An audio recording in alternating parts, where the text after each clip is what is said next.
All right. Well, welcome to the Writing with AI subreddit interviews.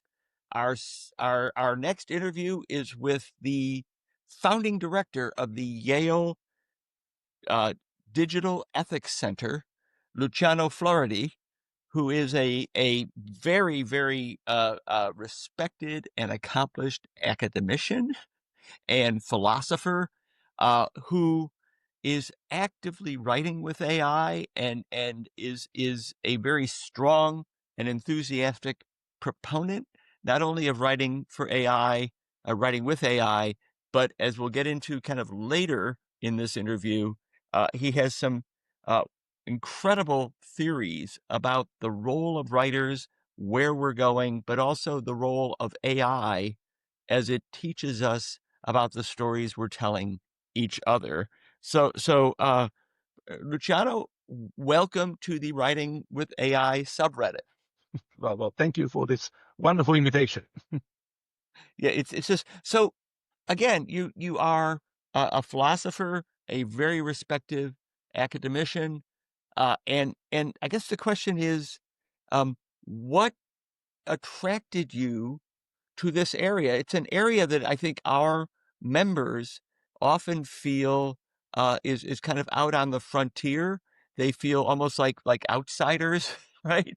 That they're in the digital world. They're seriously trying to write with AI.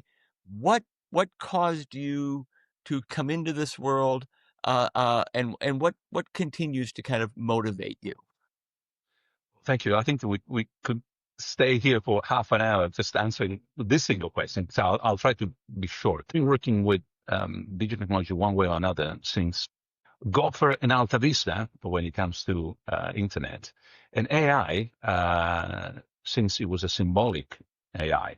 So I grew up as a mathematical logician, and so I used to teach what at the time, like in the 90s, was really a basic course for anything you wanted to do in mathematical logic or AI. So it's been a long interaction ever since. And of course, one of the things that became immediately clear, and I'm talking about when ChatGPT 3.5 was not available to the large public. We were just working with some people at IBM before it was launched as a public sort of utility, so to speak. And it became obvious, especially because of background, that this was a revolution in many, many senses, but one in particular, content production. I kept saying, and I've been saying this to companies and colleagues, yeah, of course, no, whatever you think of intelligence, whatever you think of reasoning, but the real thing that will not pass, will stay with us forever, is a turning page, is never going to be the same ever, is content production. So I started rethinking what it means to write, what it means to have the AI as an interface between you and the text. So essentially, you have the Center for Digital Ethics, and how much does that center? How much is that involved in issues around AI and creativity? We haven't done enough because the topic is so important, but we started working on it, especially with the colleagues from the pedagogical sort of center here. One of the main focus, and it's not necessarily mine, but it's certainly very pressing at the university, is essay writing, of course, because we have spent, I would say, the last century or so, depending on how many fingers you want to count, like 100 years or so, assessing students in terms of what they write. So rethinking what it means to write, reconsidering what it means to assess someone in terms of, send me your essay and I will tell you whether you grasp the topic, is at the center today of a very lively discussion everywhere, but especially at the university level. Now, this is not just Yale. There is a consortium of universities on this side of the United States that got together, Harvard, Dartmouth, and others, who are trying to reconfigure how to use writing and what it means to have this AI-mediated writing as a new approach to learning and testing whether the learning has been successful. I think where this is very, very useful to our members is how you begin to define what it is that you did yourself. So that, one of the things that I encounter as I read educators is they're saying, look, if you ask a question that anybody could answer with ChatGPT, maybe you have a problem as a teacher, right? That and the same thing I think applies to writers. If you have a idea for a story that is completely generic and that anybody could write, and I think we were, the ethicist in the New York Times answered a question from somebody who said, I write for television, I'm using AI, I feel bad. And he said, have you watched television lately? Right? And those are the same issues, right? If you're a teacher and you're asking a question that is basically based on memorization or just feeding back what the teacher said, that's not good.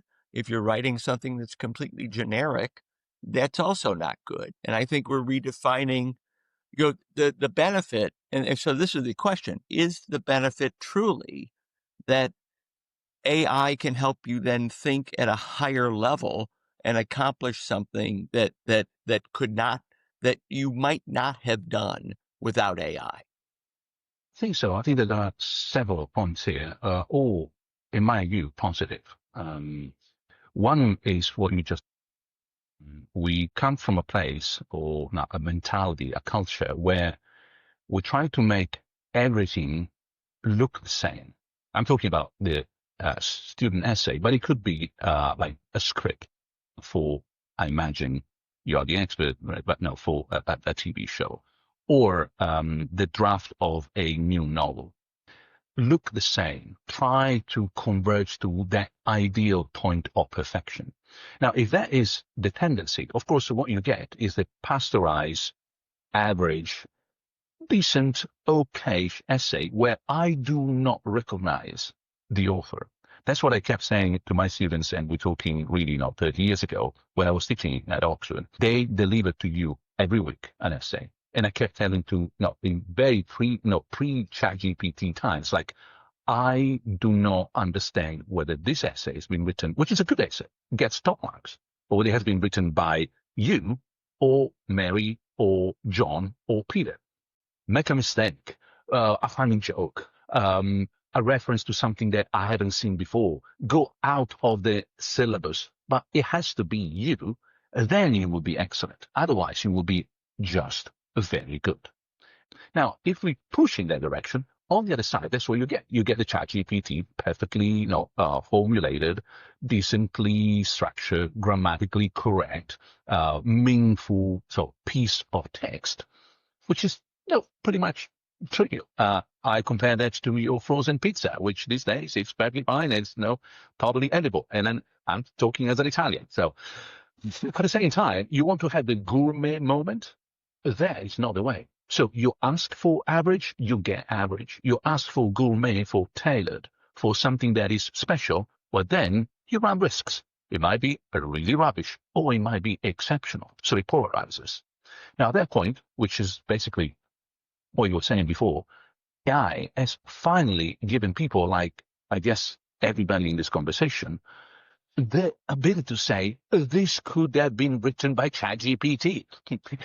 If you cannot do any better than this, sorry, you're just average, which is fine. There's plenty of average TV, average novels, airport stuff here and there, which I personally cannot put down. So don't get me wrong. I love the stuff. But I know it's formulaic. You want to have an average text? ChatGPT is your friend. You want to go above that? That's the other point. These tools can help you. One, they show you what average looks like, which is a bit disappointing. Yeah. But say, okay, fine, I'm not better than average. That's fine. My second, they can push you. They can really help you to raise the game, be more innovative, more imaginative, do it something that is unexpected. Now, that is the quintessential creativity. So the last point is, it puts a lot of pressure on us, but it's good pressure. And as my squash trainer used to say, it's good pain. It's pain that we need to see with our eyes and feel on our skins.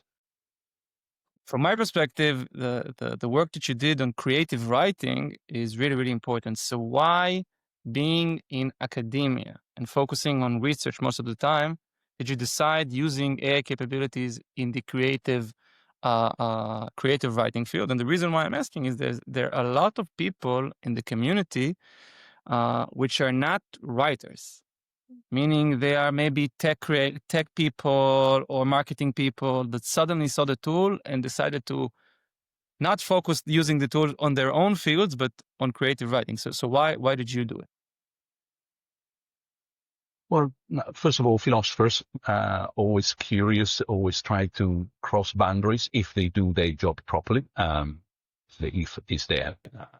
So a philosopher, as the word itself says, is an amateur, is not a professional lover.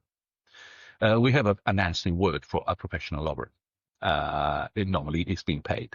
And, if you are an amateur instead of a professional lover, then you love to experiment, to see what happens, what if. And in my case, I had a couple of projects, writing projects that I wanted to test. The reason why it was interesting to run the test, and maybe we can talk more about this later, was I wanted to show to people that the theorizing, philosophically speaking, had a counterpart. That it was not just a blah, blah, blah, oh yes, he can do this, he can do that. So one of the things that I've been sort of putting forward as a theory of what I call distant writing, writing with AI, and we can talk about this more if you like, was that the tool not only puts pressure on you, not only can raise the bar, but also enables you to do things that were not possible before. When I say not possible, of course, no, as a former logician, people say, oh, but surely, if 1,000 people spending 200 years could work on this, they would do it. Yes, that's the impossible. Right? So I had a couple of projects, one in particular, which I managed to finish since the 90s. And I tried to finish that project so many times, and it was just impossible. The number of variables and the number of subtleties and the number of historical checks that I had to carry on in order to make that project feasible was so high that until AI appeared, not a chance. So the example that I normally use with my students is the following. Painting has had this amazing revolution when oil painting was finally developed. And you could do with oil painting things that before were technically impossible. Almost. Of course, there's always, some magician out there. But to a large extent, some visual effects, some details, one way of representing reality with oil painting is not your watercolor. And anyone who has done any painting at all, you know what you can do with watercolor and what you can do with oil. Now, that's what I'm talking about here. So on top of what Fred just said before, there is a space of possibilities that now we can grab, which was not there before. It's not just ideally. That is extraordinary. So a final point. Now, imagine in my particular case, I don't know if you want to elaborate on this, but you have so many variables to keep under control. Without AI, it wouldn't be doable. So, Luciano, I want to, let's talk about, because I think our members will be incredibly interested. Let's talk about your book. You just referred to it, but you've written a book largely with AI. And you've been very open about the fact that you used AI, and B, it's going to be published by Columbia University, which, a lot of our members, you constantly will see things on our sub. People go like, oh, publishers will reject anything if you say that it's written with AI. So you've broken through that wall. You referred to, if you could just give us a brief history of, you referred to tell us what the idea is, how it was impossible before, how you did it with AI, and then in particular, how hard it was to do with AI, that it wasn't a simple point and click exercise. Yeah, several points. So I'll try to brief. Essentially, first of all, I want to be reassuring towards anyone who's watching us today. You will be rejected. I have a long list of rejections. I had written the book anyway. I couldn't care. No, I'm old enough, so established enough. Full professor. Yeah, I don't care. So not caring, it's wonderful. And since you don't care, you just do the project because you believe in the project, and then you try to find someone who believes in the project. Now, I think I was rejected by maybe 15 publishers. Oh, all the best. And so I can give you the list, but it would be embarrassing for the publishers. I reach out and say, "Oh, look, no, I wrote these things. What do you think?" And my actual current agent said, "Don't do that." I know they would not understand if I didn't. The reply was, I'm tempted. I'm still tempted to put that on the cover of the book. This is rubbish. That's it. So we don't need this. The future. Remember what I said? Internet is a fashion. Same reply. The future of AI writing is a bubble. Won't happen. You're totally mistaken. Wrong way. Why don't you do something? Blah blah blah blah. Which is more of frozen pizza that he would like me to produce. So I said, well, okay, fine. I was right before. Fingers crossed, I'm right again. So let's send it to ABC. And finally, very enlightened editors at Columbia, which is way more sort of daring as a publisher, said, "This is amazing. We love it. Yes. What's the book about? Why AI is so essential?" It was in the 90s when I tried to, as I say, write this little book. It's a long story, which I recount in the book, so I won't bother you with this. But essentially, the story is making minor characters in very famous novels in the British canon, from Jane Austen to Virginia Woolf, pick up one book per author, not twice the book, not twice the author, minor character who has to have a name. So it can't be just the boy delivering the newspaper. It has to be Mrs. X or Mr. Y. Meet the other character from the second book. Then the second character meets the third, the fourth, all the way from Jane Austen to Virginia Woolf. It's about 20 stories. But the difficulty is that the characters have to meet in contexts that are real, socially plausible. You can't have the big aristocrat meeting nobody at the pub and talking to each other in the 18th century. They have to be plausible 100% with all we know about that character from the original literature. So age has to correspond.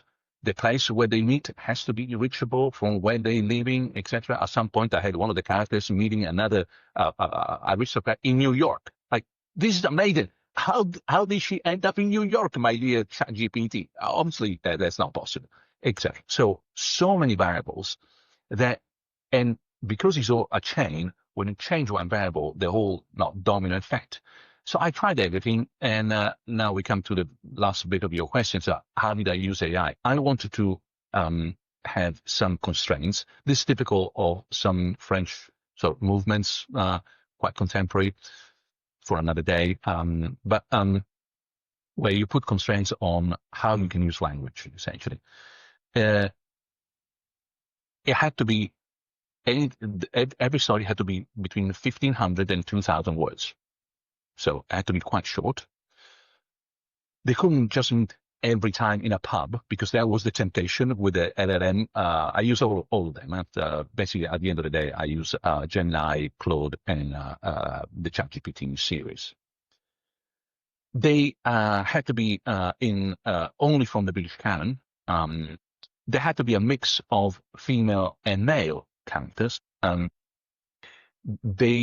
I wanted to make it realistic, so there is no fake respect at the wrong time for social conditions, gender circumstances, and so on. I didn't want to play the gender or the social card. So, realistic, etc. So with all these conditions in place, the first thing I tried, it was Christmas. I asked my wife, can I have a week to do this project? I've been trying to do this forever. She is the kindest genius you can possibly imagine, for another day. But I said, of course, never said no.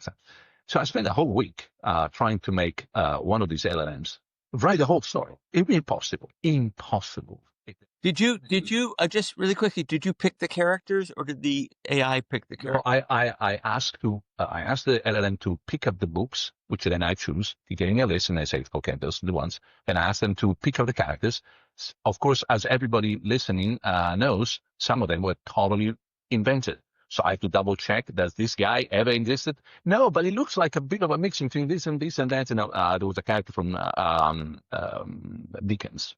Never ever had Dickens describe a character, but it was a little bit of this and this and that invented by I can't remember, it was ChatGPT or Claude, one of those guys. So it was impossible to do that. So in the end, what I had to do was very modular, meaning that book, that story. So piece by piece, and I became a little bit better at using the tools. The tools improved. Meanwhile, it took me a whole year to go through all this, despite having the plan. And for people who, I know that we are in the right room with the right people, but from the people outside, not for us. When I hear, oh, this is silly, you just press write the novel and the thing does it. Like, have you ever put a finger on a keyboard? Because clearly you have no idea what you're talking about. To make sure that this thing actually works, every story, and we're talking about about 20 or so stories, some I had to throw them away, it was about 40 hours of work, editorial. I also did not want to change one word myself, so everything was done through AI. So the book has only 2 bits in it written by me, a bit of a story of how the book came out, and the essay on distant writing, the philosophical essay. The whole book, in fact, I asked Conway whether we could just publish just a book, just a story. And it came out, I said, look, it cannot be said that written by, but you can write, it's called Encounters, and it says Encounters designed by Luciano Floridi. One thing is, I do want to get 5 minutes, if we can, about your actual process. From that's something that I think a lot of people will be really, really, really interested. It, of course, is very different for this particular novel or book that I designed. And I think that people might be more interested in that rather than in my sort of scientific writing or academic writing. So for the book, it's very much top down, as you may expect, at least in my case. So you come up with an idea, and this was the Encounters, so small characters, having a sense that every small character could have been a great character. It just happens not to be. So let me spoil one chapter. So there's the butler of Dr. Jekyll who meets the lady who who's the owner of the flat where Sherlock Holmes will go to live. It had to work quite a lot because when they meet, Sherlock Holmes doesn't live there yet. But she has a previous person who is also a bit of a scientist that resembles a little bit Sherlock Holmes. So I'm ruining that chapter for everybody now. So for that, you need to top down. So you have the storytelling, you have the episodes, so all the chapters. Then chapter by chapter, you need to decide which character is going to be there. And then you start with some of the promptings. But I use the prompt and different LLMs, depending on the need, to help me at every stage. For example, in the choice of the 20 books and 20 authors, I wanted to have a mix between things that I knew very well and things that I didn't know very well. So I could learn something. And I wanted to have a mix between female and male writers. At some point, I decided to be a little bit more inclusive. So British islands at large, Dublin would be okay. It's all choices. So, but that's very top down. Bottom up, it's all about your prompt for that particular final product. You have 2,000 words, and you start looking at it and say, there's something in the atmosphere of this dialogue that doesn't quite click. I don't like it. Improve it. And then normally what I do is I get tools to help me to write the prompt, which then I use as a prompt to do what I want. So I'm aware of my limits, so to speak. So I double task, as you, so to speak, to use AI to write the prompts that then I use to prompt AI to do what I want it to do.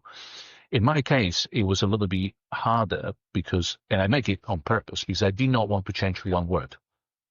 I wanted to make sure that I could say with a straight face, no, but hand on my heart, this is 100% synthetic.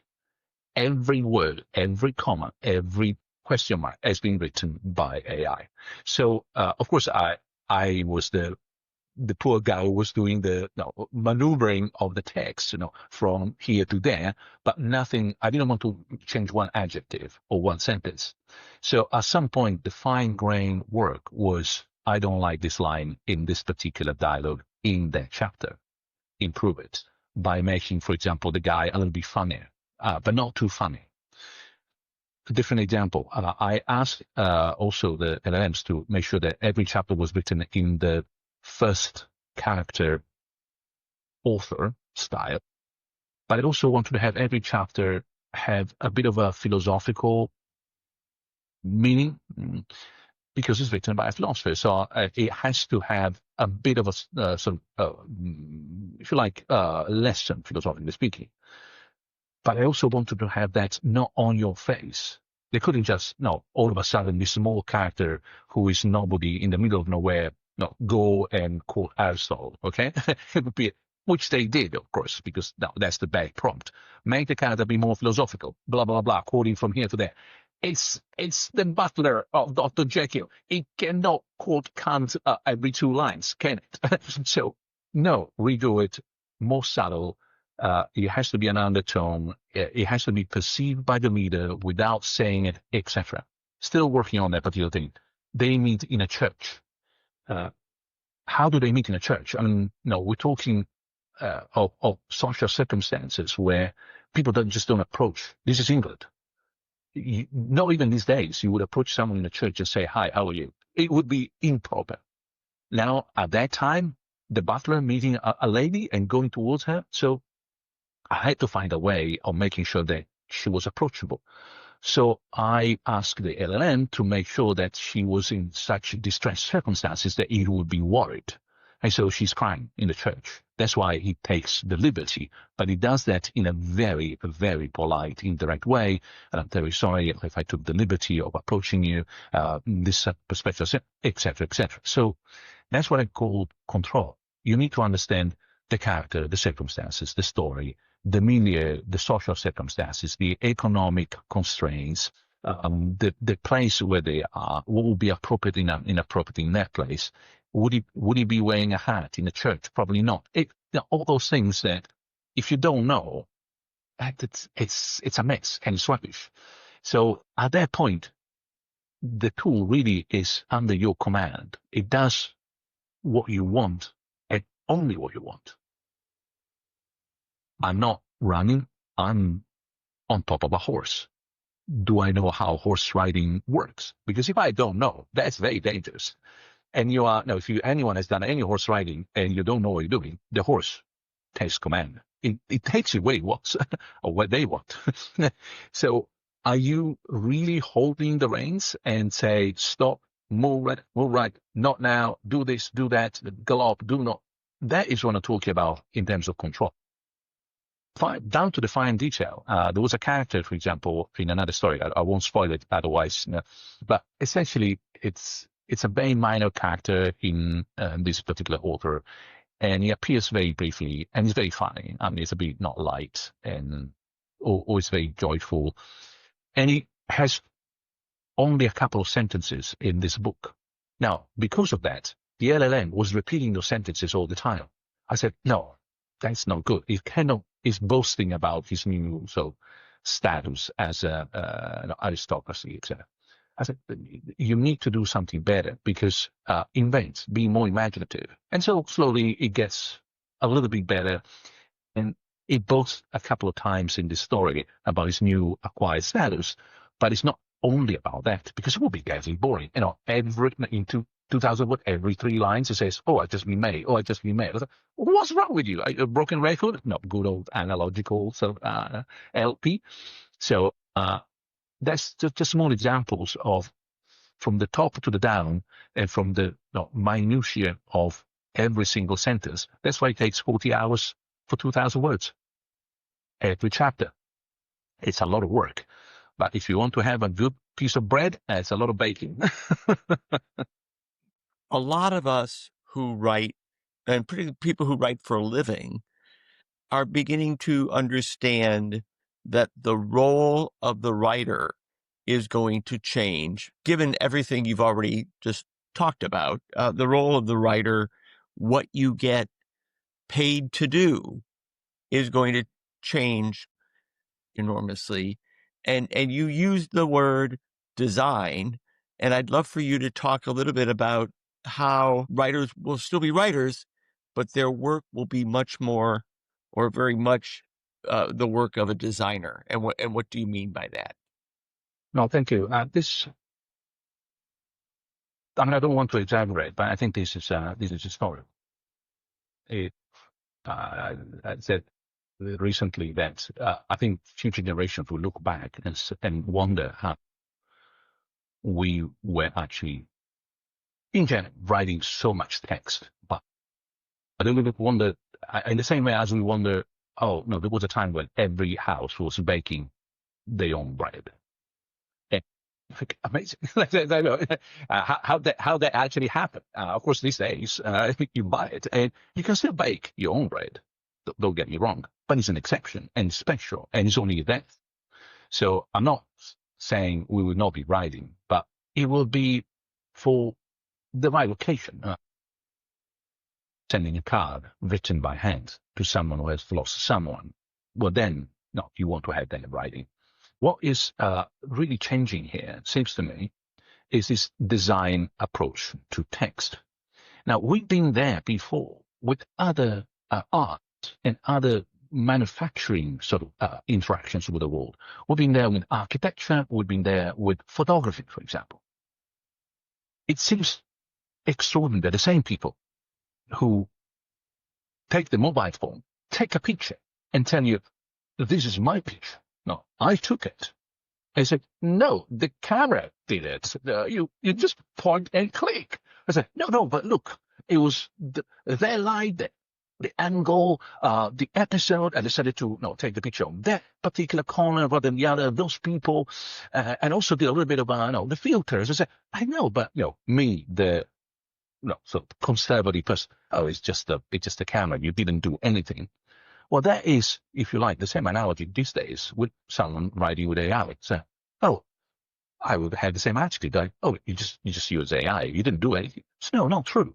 I decided the story, the questions, what LLM to use? Because everybody knows, for example, I have a preference to do research with Gemini and with ChatGPT. But when it comes to writing, I prefer Claude. It has a better style, closer to mine. So these are all choices. So rewind everything, put everything in a box, and ask yourself, are we really moving from ownership as I made it with my hands, no matter how good or bad, towards I'm responsible for the design of this thing? And in the same way as the architect is responsible for that building or that chair, and it doesn't matter that he didn't go there and put every bit of brick or column of cement there. Likewise, in the same way as I designed that particular photograph, I designed that text. It's mine because I'm responsible for it. It's not mine because I put my hands on it. Now, if we start switching towards responsibility and therefore I own the value, the pro and contra. If it is rubbish, it's my fault. If that thing, like the novel that we just spoke, encounters, if anyone I hope not. Please don't. But if you find a mistake, I sign it. I design it. Do I really tell you, oh, it's not my fault, it's ChatGPT? No, it's my fault because I didn't check. I didn't say no, I said yes. And once I start print, so once I say this is the text I endorse, the endorsement of the designer is everything. It's fascinating, and I have I don't know if it's follow-up for this, but I think it's an important question. It's we talk about encounters and 40 hours per, let's say, 2,000 words, which is crazy, crazy good. And talk about design. And one thing that comes to mind is currently a lot of the design work, at least from my perspective, is you had a lot of constraints in your work. But if you didn't have a lot of constraints, most of the work will still be generating prose, which is good.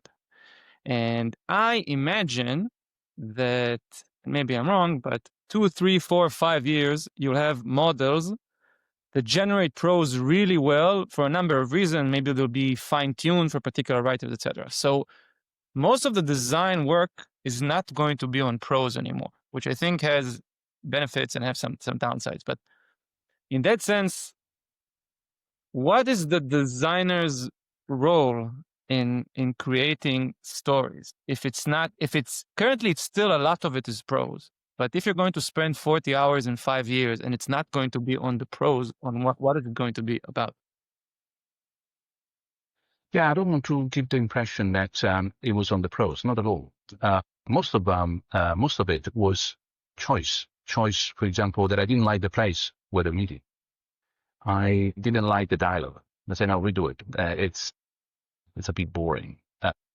Sometimes it was just mistakes. No, the usual hallucinations. So the prose is always virtually impeccable. I mean, it's grammatically correct. It's often attractive, engaging. It's written by tools that have been trained on so many details of data points that it's hard to spot something that in the prose, in the actual, in this case, English, is not good at. What is not sometimes to your taste, but it's everybody's taste. That's why you become that particular designer as opposed to another. Imagine fashion, no? Like, here's the Italian coming. I mean, do you think that Armani actually, were there and made every single some jacket also? Of course not. It's a matter of saying, I want to have that kind of look, that kind of feeling. I also want to give that kind of message. So, for example, when the prose is perfect, but for example, as I mentioned in the essay, it never ever raise one issue about social problems or gender tensions in the text. Are you going with that or not? That's your choice. That's the design. It's got nothing to do with the prose. So in a way, allow me a very simplistic analogy. The bricks are perfect, but the wall you build, or what house? Are you going to build a hospital? Are you going to build a school? The bricks are impeccable. And the brick laying is fantastic. But what are you going to do with it? That is completely up to you. So imagine when this is actually starting from a blank screen, so to speak, and say, what do I want to have this thing write tomorrow? Is it going to be, for example, a crime story or not? Well, that is already designed. You already decided that you're going to be the designer of a crime story, as opposed to a existential novel, or maybe medieval. So Umberto Eco, anyone? Or people seem to be underestimating the amount of choices that determine what is going to happen. And that to me is beautiful because it will be highlighted. It's kind of hidden behind the manufacturing. And today is all about how beautifully written something is, when in fact it should all be about how beautifully designed that is. Now, until yesterday, you also had to be able to put your fingers on a keyboard or a typewriter or ink and pen or whatever. And that's probably no longer true. But no, that's why we have architects as opposed to bricklaying people. But Thousands of yeah, decisions. I want to keep going because I have a couple of questions, and in particular, along I'm going to extend your metaphor of bricks and bricklaying and the wall that you're building, and I want to talk about copyright. A lot of people, particularly members of the Writers Guild and the Authors Guild, are furious that work that is copyrighted was taken to train these models, has been split into millions of bits that were then tokenized and mapped and thrown all out there. They don't often show up in whole cloth, right? You often don't say, "Oh, I wanted to write something like Hemingway," and then suddenly you have a paragraph from the snows of Kilimanjaro. That doesn't happen. What does happen in image generation is, "Oh, I want this to look like Homer Simpson," and there's Homer Simpson, right? But for writers, there's two areas I'd love for you to address, because they have, rightfully so, I think writers have a real problem with work that was taken to train this stuff, right? They worry about their own work being taken to train all of this, and they worry about, when I output something, how do I know that it's my work if in fact in the LLM there was the work of three authors that I admire or I might have quoted, right? So Jane Austen's great; she's in the public domain. But if that author is Harlan Coben, or if that author is Dan Brown, that work is currently in copyright and has already been ingested, right? We know that. And so, how do you think about copyright? Does the Ethics Center think a lot about copyright? Oh yeah, we did a lot of work on that, especially in collaboration with the law school, obviously, because at some point, it's not just a matter of ethics; it's also a matter of legal boundaries and potential fines. We need to split the problem into two different parts: copyright at the input and copyright at the output. So copyright at the input, I think it's quite straightforward. You don't need a philosopher to know that it's illegal. I repeat, it's illegal to grab anything that is around and put it in your model, train the model, and say it was around. So we've seen this happening with, well, I won't mention any particular legal case. People are aware, and anyway, it will be outdated very soon. But there are plenty of new legal cases where, in fact, companies are being fined, and fined robustly and painfully, and rightly so.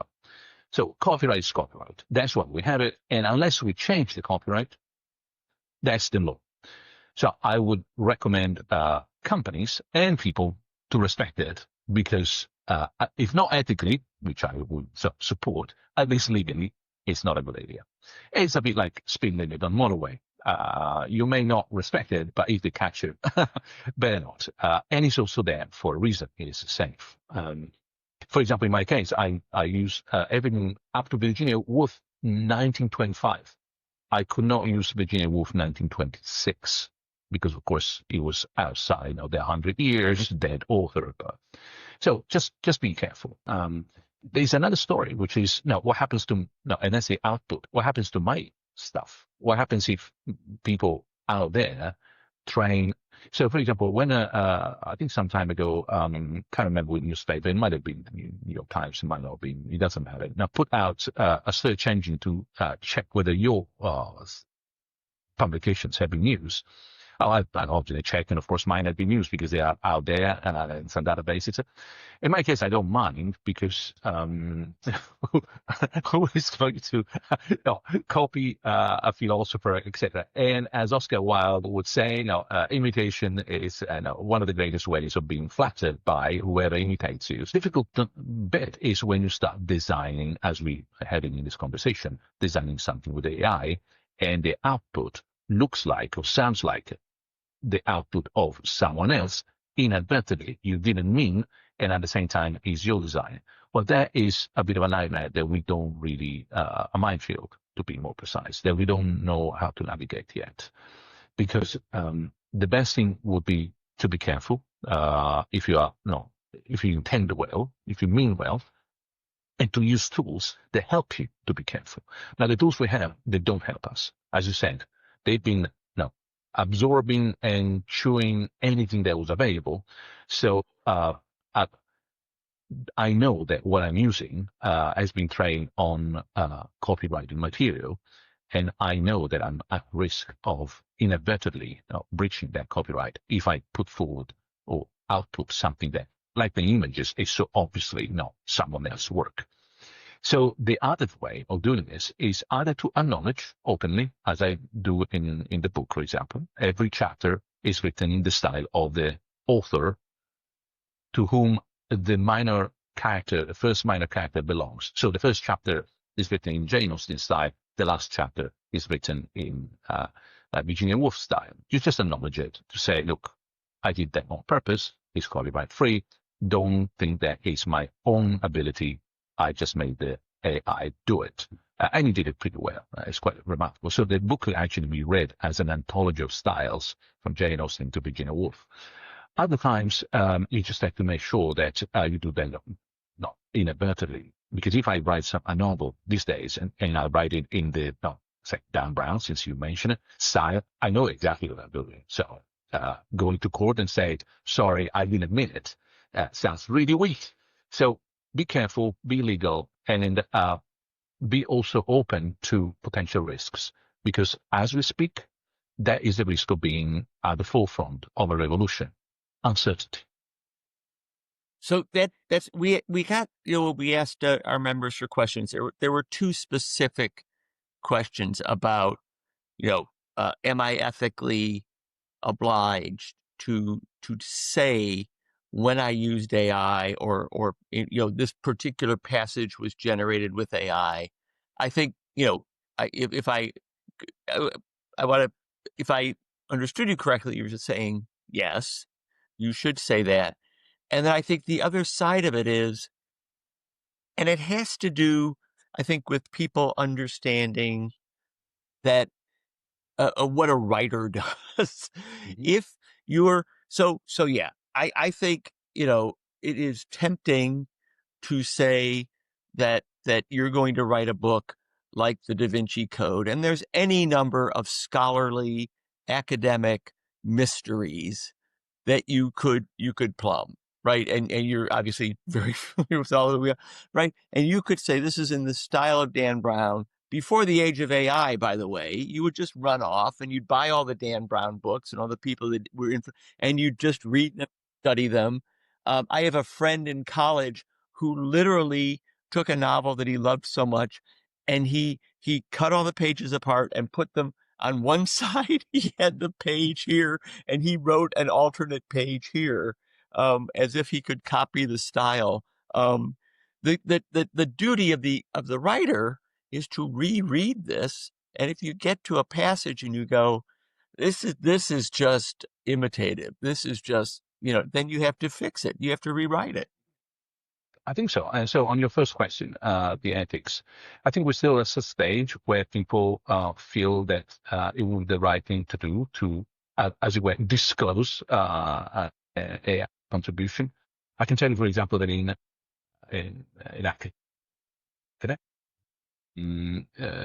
we almost through that stage of where still last year, a lot of journals were asking disclose any part that's been written by us.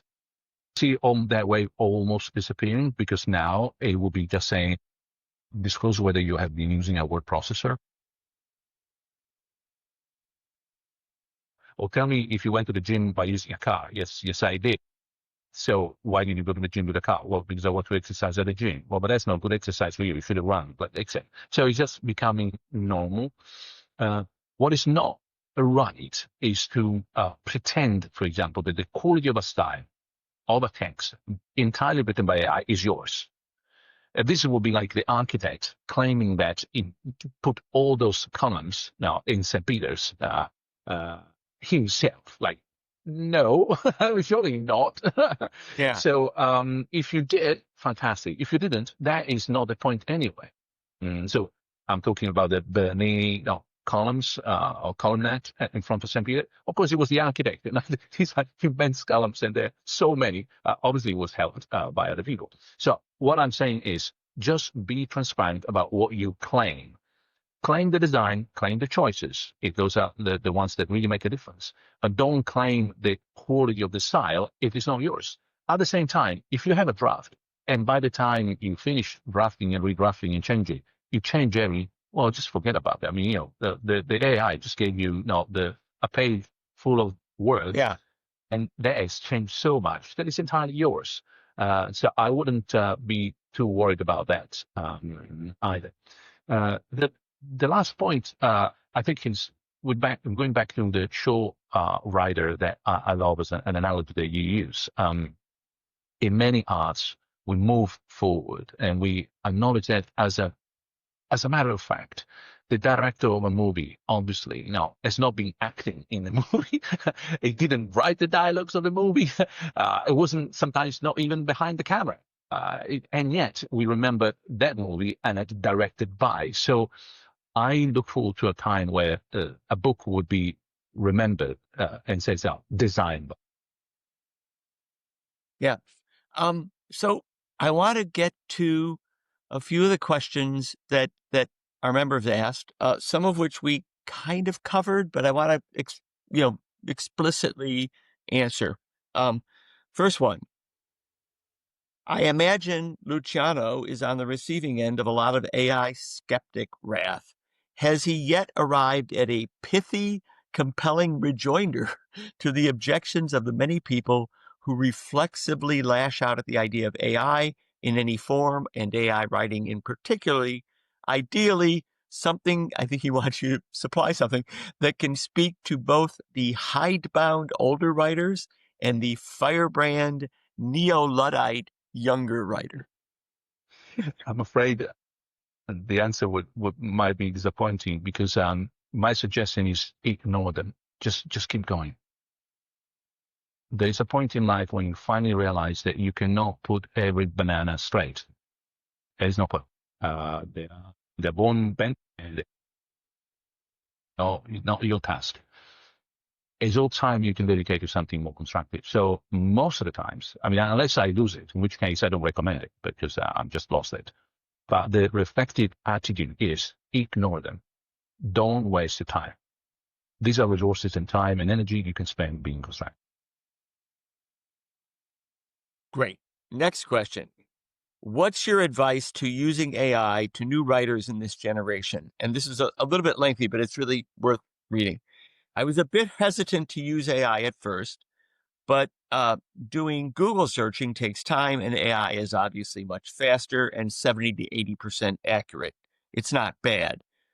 But once I asked for a simulation, I felt things turned gray. Some words and sentences were nice. I wanted to copy and paste them. Some were inspiring. I feel wrong if I directly copy and paste, but they're just there unless, should I, how should I feel about copy and pasting, replacing? And I think he brings up another issue, which is using it just for research, which I'm sure you're fine with. But what about I think we kind of talked about the kind of copy and pasting when AI gives you a passage. Yeah. Well, I think that there's an answer, but it's a difficult one, which is, and comes in sort of twofold nature, two sides of the same, which is control and check. Are you controlling the text? And can you check it? Would you be able to change anything there to improve it? An adverb that is not exactly the way it should be. The place of the adverb. Clearly, she didn't understand. Or was it evidently she didn't understand? These are two different words. And if you don't know the difference, if you cannot control the difference between evidently and clearly, well, that is not you controlling the machine and the text. It's the machine and text controlling you. I meet plenty of people in academia who are controlled by the language, not the other way around. Now it's just more obvious. But people writing in sentences that are pre-made, they will never wonder twice whether to use evidently or clearly in different ways. But there's a famous scholar, Saussure, one of the fathers of semiotics, who said, in no language there's anything really called a synonym. It's a shortcut. If two words were absolutely 100% meaning the same, one of the two would disappear. So anyone say, oh, clearly, evidently, synonym. One is like the other. If you think that way, you shouldn't be in the writing business. Okay? No matter AI, no AI, you're not there. You just say, no, it's not black, white, pink, red. Oh, it's all colors anyway. Well, you're not a painter. One note, another note. It doesn't matter what you know. The rhythm, it doesn't. No, you're not a musician. So the fine-tuned nature of your abilities in controlling the text and then checking the text, that is where, and that's why I said it's a simple but hard answer. It's very simple. Who controls what, and can you check it? Okay, that's fine. But can you really, all the way down to the finest point of that sentence being too long? Maybe it's two sentences. And was it right to start that sentence with a but she didn't understand, as opposed to however, comma, she didn't understand? Two different words, two different sides. You multiply that by every single word in that page, and you have one author or another author, one style or another. My remark is control, control, control, and then check. If you cannot control, if you cannot check, it doesn't matter. I mean, have some fun, but you're not having ways.